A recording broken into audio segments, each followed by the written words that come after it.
Laura Taylor.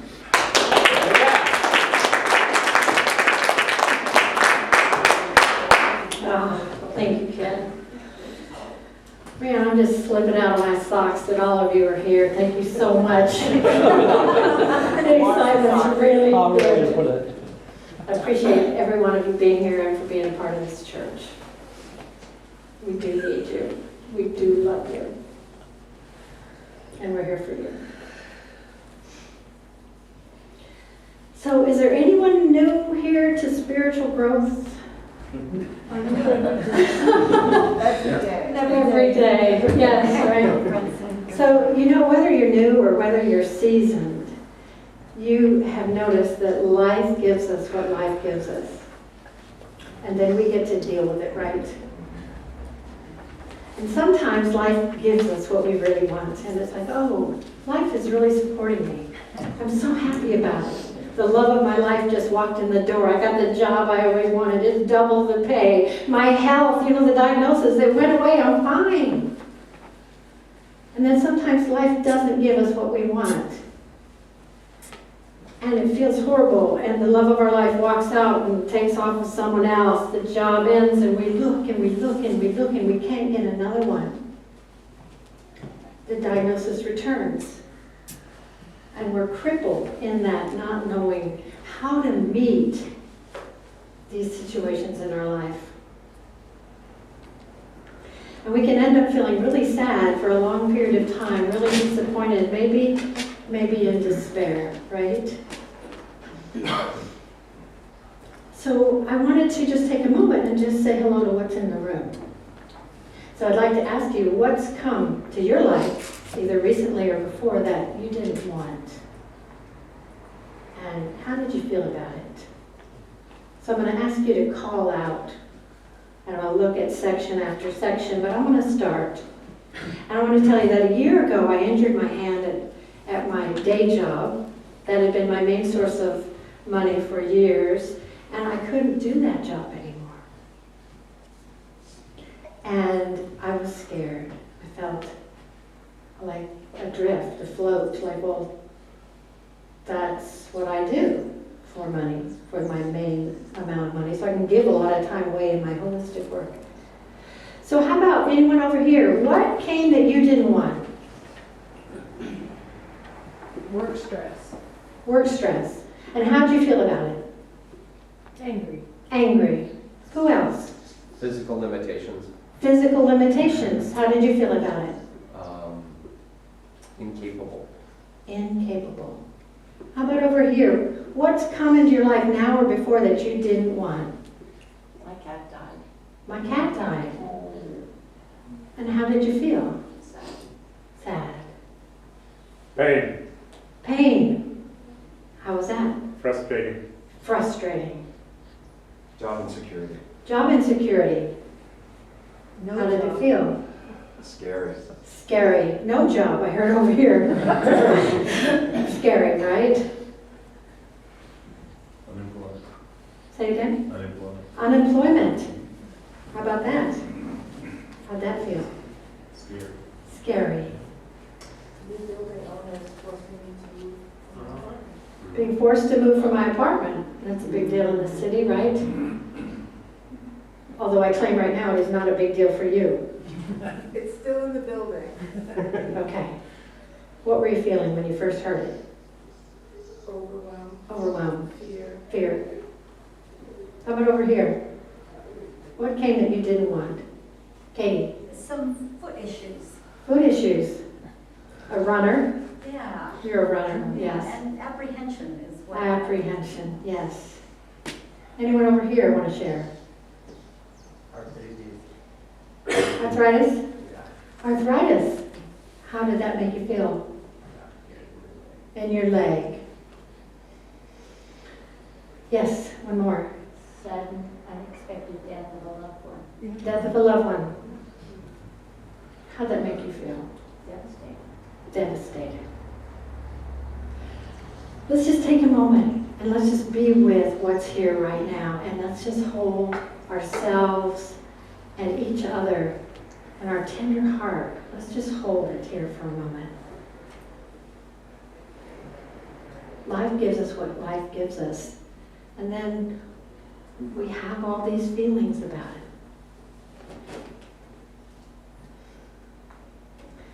And it's kind of like infinite intelligence. It just doesn't seem so intelligent at times. Right?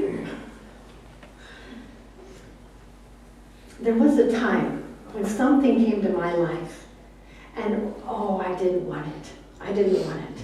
And when I knew that this was on my plate, I just heard myself inside screaming, oh no, not this. Not today, like tomorrow would be better, right?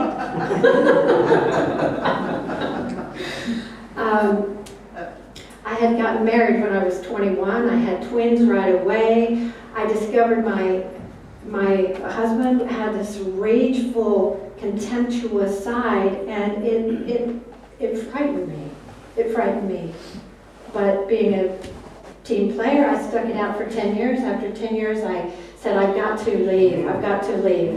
My son wanted to go with him desperately, and so they moved away. But my daughter was desperate to stay with me, and so she stayed. When Christmas came, I thought, I want my kids to have a healthy relationship with their father. He may be angry at me, but he has 2 kids that love him. So I sent my daughter out there for Christmas, and in a couple of days, no one was answering the phone. And I got really nervous, and so I called the police out there, and they went by the house, and they said, nobody's there. There's no one living there. There's stuff all around, but no one's there. They had disappeared. And I went out there immediately. I remember I drove from Arizona to California, and I drove as fast as I could, and I got there. The house was locked, but the garage was unlocked, and so I went into the garage, and there was the baby doll I just got my daughter for Christmas, and it was laying in the dirt in the garage. And there was my son's Tonka truck, and it was like shoved over in the corner. And I went home, and I fell apart. And I got an ulcer. And I don't know if it was an ulcer, they probably had another name for it, but I'd get this gripping pain, and all I could do was just kind of fall over where I was and lay there until it went away. I filed a million police reports in different states, and I didn't know. My husband was British. I figured he probably went back over there, but all the legal ways I tried to deal with this situation did not work. And the only consolation I had in my absolute collapse was prayer. I had people praying with me. Can you relate? Can you relate to this?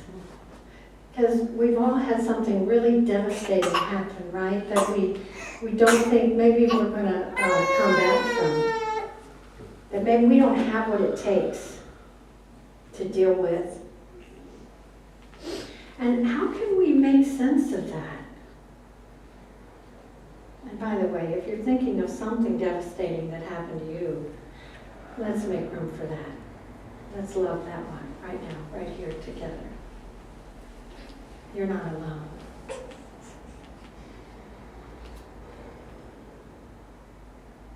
How do we make sense of what life gives us?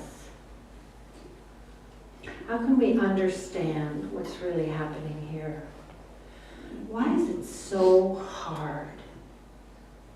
When life hits us like a ton of bricks, I mean, think of a time when no matter what you did, you couldn't change. You couldn't change what had shown up in your life. And if you were like me, you fought to change it and fought to change it. What is really happening?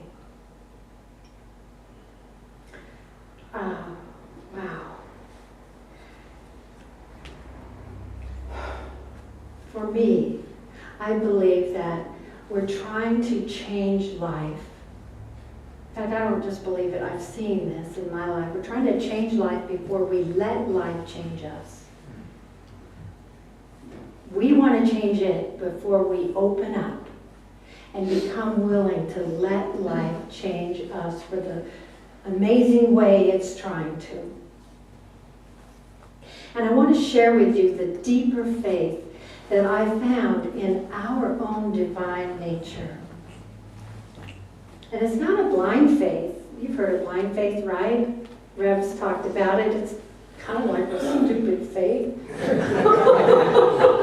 Although he hasn't said that. And it's not a faith like, oh, everything's happening for my good somehow, but then I don't see how, and I can't meet it, and I can't unlock it, and I'm still feeling victimized, and I'm still feeling disempowered. It's not that faith. This is a bold faith that says what has shown up is for my good in some way. We don't know what. But it's the divine pulling my gifts out of me. It is your own divine nature pulling your greatness out of you. And if you have faith in nothing, you can have faith in that. That in the midst of the rubble, there is something that's saying, grow, be more, flower, blossom. And this blossoming is taking us into expression in this world, into engagement with people, with energies, with our environment, with the world, with suffering. And I call this faith an emboldened faith. An emboldened faith. And it's about choosing to plumb the depths of what's showing up. It's about choosing to move into the resistance, the fear, the collapsing. You know, you're nodding. You know what I'm talking about. Right. And to engage in the struggle to become who you really are, who you were meant to be more than you dreamed you could be, than you ever dreamed you could be. In the midst of this separation from these beautiful children that I just adored them, even though they were ill-behaved and you know how kids are, I just adored them. I finally stopped fighting and I asked the only question that made any sense to me, what is life calling for me to be now? What is life calling for me to be now? What does my soul want me to be? And I listened in the stillness and I heard, not like somebody was talking, but I knew it in my mind, like we get those divine messages, right? And it says, you are here to know that there is no separation between people, between hearts. And I was like, wow! I didn't want it. I knew it to be true, though. I didn't want to be that person. Not this way. Not like, oh, take away my kids and then, you know, maybe I'll just pretend that they're here. But I knew it was mine to do. I don't know how I knew it, but I did. And in my disempowered state, in the sickness I felt with grief, I began to take tiny little steps towards that. Oh, I'm here to heal separation. That's a shitty job. I can do it. Oh my God. And these small steps brought me to a less disempowered place. These small steps started to connect me with a greater reality.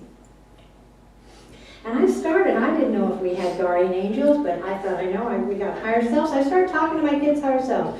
Hi, it's Mom. I'm here, still here, loving you, wanting you to be well, knowing you are safe. I want to tell you, I'm your mom. You can never disconnect from me.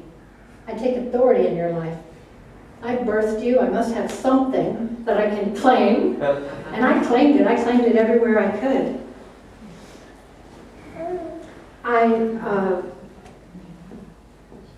went for prayer. I prayed with the prayer chaplains affirmatively that there was safety, not like, oh, please give me my kids back. I'd already done enough prayers like that. They hadn't worked yet. But the prayer chaplains prayed with me for their health, their well-being, their strength, their being okay no matter what. It was beautiful to feel that.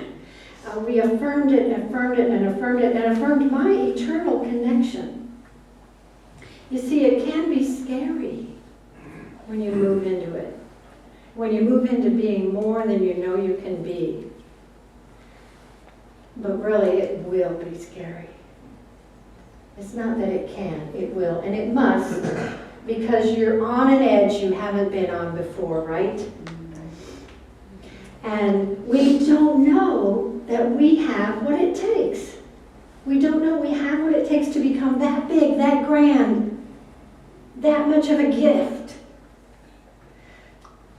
And the small mind says, danger, danger, danger, stop, go back, retreat, play small, just get out of it. And it seems like, God, there's just great risk here. There's such a great risk. I'll just collapse and burn up. But there is great gain.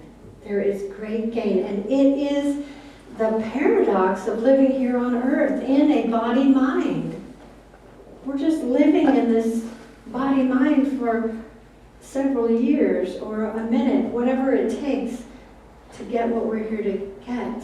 And it's the terrain, it's the earth terrain that we're talking about. This is the terrain here. This is how we remember who we really are.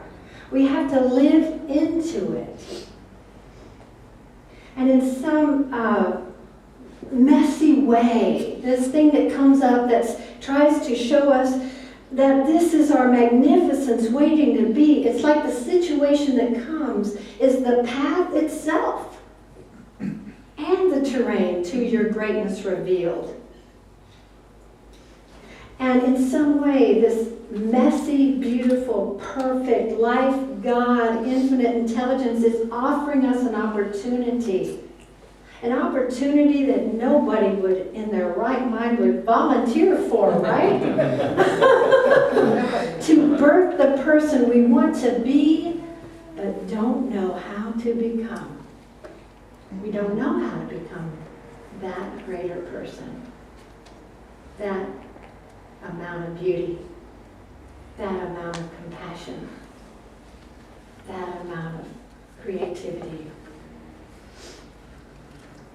And like a baby, it's a struggle to get down the birth canal, but we don't struggle alone. Our own infinite essence, if we'll let it be heard, it's right here, it's right here, it's right by your side. It's saying, come on, come on, come on. Take the step. Take the step. You can do it. You can do it. It only looks bigger than anything you know what to do. It only looks that way. The second you take your foot out, it will change. We try to change life, but life wants to change us. After about 12 months of living without my kids and in this sadness and praying part of the time and sad part of the time, I had these twofold things going, the highs and the lows. I got a call, and it was a minister from England. And he said, you know, I know these two kids and this father. I don't feel good about it. And I managed to get a hold of your name and your number, and I want to know what you know about these kids. And I was like, my prayer's been answered. I can't believe it. I'm praying in America, and they're a minister who's trained to hear, who wants to know, who wants to be of service, made the call. The next day I was on the plane. And to go fight for my kids, and when I got them, I mean, I'd like to tell you, oh, it was over, it was beautiful, it was delightful. But when I got to my kids, they were brainwashed. They didn't remember who I really was. They knew I was their mom, but they didn't know the times we rolled on the floor and giggled and laughed, and the love I taught them and the songs I sang them. They didn't remember it. And I had to suck that up. But I guess that was mine to do. My ex made threats for my life. And wow, it was a battle. It was a battle, and I'd had violence in the past that I just became a silent person. You make threats, I don't know what to do. I guess I'll just go into the closet and I'll just hide. That's what violence can do. That's why we do trauma work in the workshops I'm giving. Everybody's got something that's waiting to be moved on, that's waiting to be imprinted with your divine nature.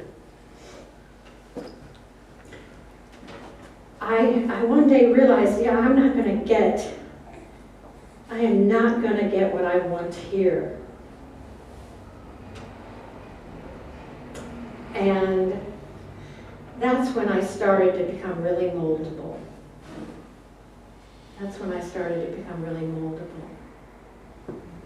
And become willing to be made new. If I'm not going to get the kids and the home and the things that I want, and I'm going to be fighting forever for the minds and hearts of my kids, then what else is here? What's on my plate that can make use of me? I prayed and prayed and prayed, let me be a light to the world, and the world said, let me be a light to yourself. Oh no, not that. Oh no, not that.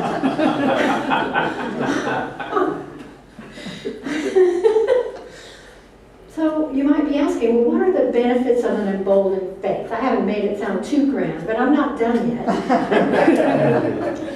I mean, the very first action I took, talking to my kids' higher selves, taking affirmative prayer and over, that gave me relief.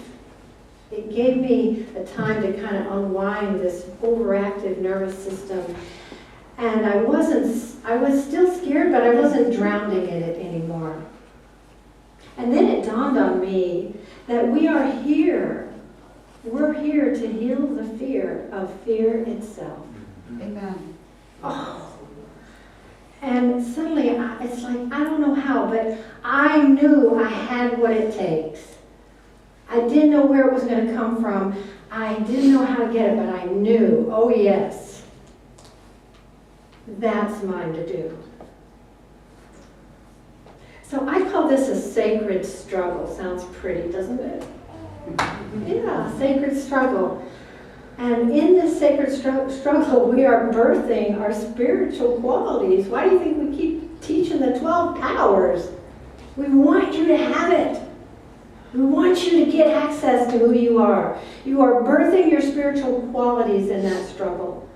And these are soul qualities. Trust deeper than an ocean. Inspired action available to you. Wisdom, divine humor. Enough compassion to pour out on a sobbing world. That can exude out of you.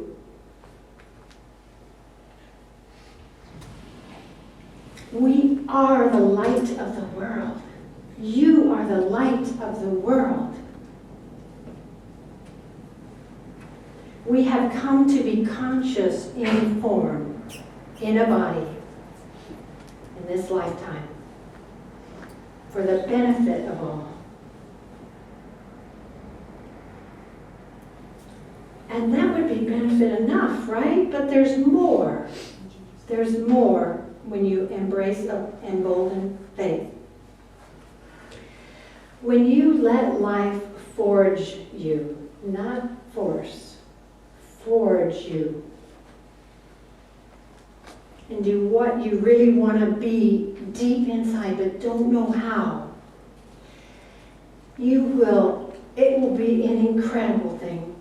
Events won't have to drag you into your highest good. Events won't have to drag you into your highest good. Wouldn't that be nice? Instead, they will grace you with what you want. Not like I want to have it my way, but I want a heart bigger than the world. Yes, you can have it. You will be graced with it. It will opportunities for you to shine will just start showing up. Opportunities to live into your greatness revealed as spirit. Don't we teach that's what we're here for? If you let infinite intelligence prove itself in your life, there is a grand delight. And like we teach, regardless of circumstances, that delight will be here day after day after day. That's what we offer to people here. And this is what I learned before I even knew what, I didn't even have a church to go to. I just had people that prayed, that were prayer chaplains in other places. Doing this, you will find within you is an unbounded love. An unbounded love. And you will be on the leading edge of your greatest expression to your greatest yet to be. And it will be our gain, and you will notice it. You might ask, are there any secrets to making it easier to get to this emboldened faith? And I would say yes. Yes. Become curious. Become curious. What's here for me? Is there more here than I'm seeing or noticing? What is my soul calling me to be? What have I come to give?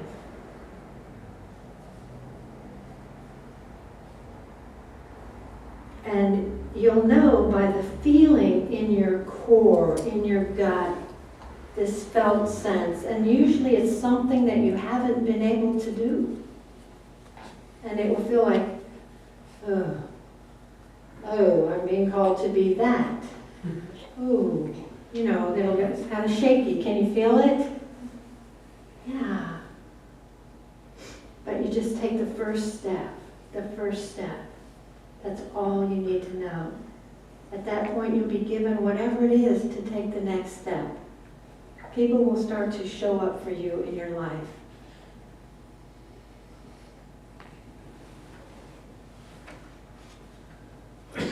There was a point in time through all this year after year of my kids were here, now they were gone, now they liked me, they hated me, now they were taking me to court, all that stuff. There was a point when the suffering that I felt, the fear of what would happen if I really stepped out and became the courageous woman I never could be, wanted to be, and knew that somewhere maybe I could be. If I became that, the risk looked too great. Well, maybe he would kill me. Well, maybe that would have. Maybe he'd torture me. Maybe the mafia would show up someday and wouldn't know. I can just stay here. I can just stay here. But the pain of staying here and being in that much fear got worse than the dread of what would be coming down the pike. And that's the point of combustion. In the fire of this struggle, in the willingness to be bold, innate courage was birthed in me. Something I never knew myself to be. And it was kind of like, okay, take your best shot. Take your best shot. Because I'm still going to be standing. And I had never felt that before. Never. And there was something in me, underneath me, behind me, through me that was, it was amazing. It still is amazing. When this happens for you, you will no longer run from what scares you. No longer run what looks inconvenient. No longer run from what you don't want. You may even find that you run towards it. And that's where I am in my life now. Oh, there's that sinking feeling. Turn towards what it doesn't want to do and just do it. And I remember the first time I spoke up here, I thought, I'll probably be drooling and slobbering and crawling across the stage, and these people will love me anyway, so I can do it.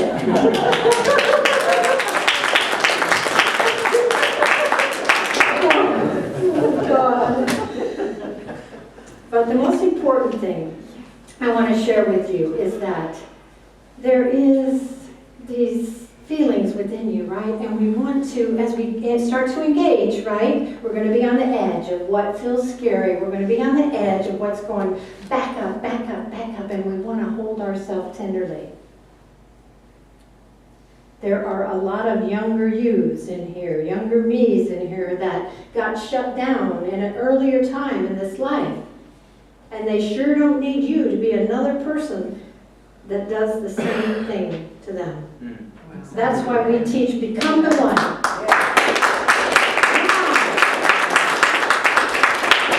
You are the one to tend to your own inner feelings, to tend to those parts of you that only can move this fast.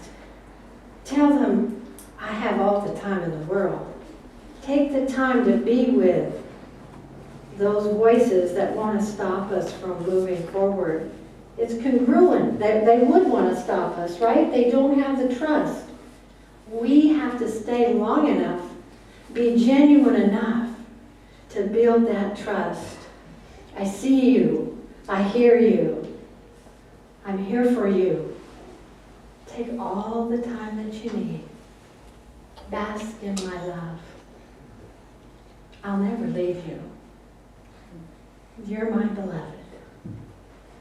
Tell me what you're fearful of. Let me show you something new. Something sweet. Something you can believe in. And over time, these younger yous begin to grow up.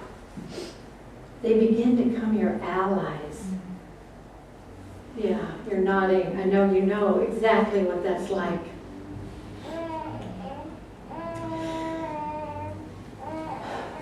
And it won't be long before they show you your own innocence again. And you'll start owning who you really are, that sweet, beautiful being, opening and flowering.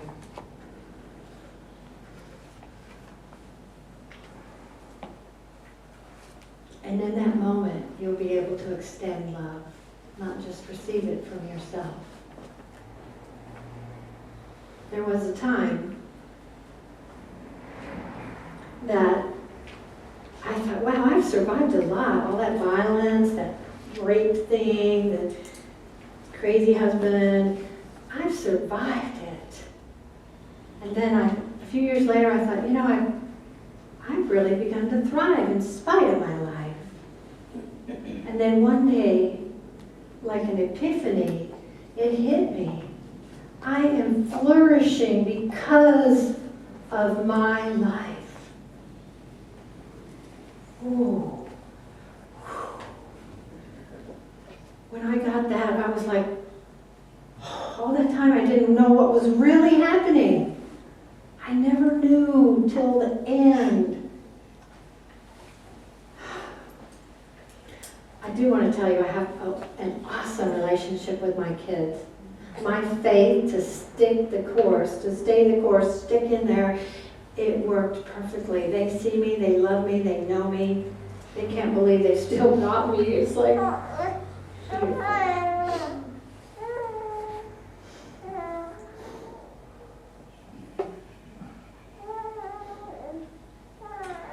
I see who you are.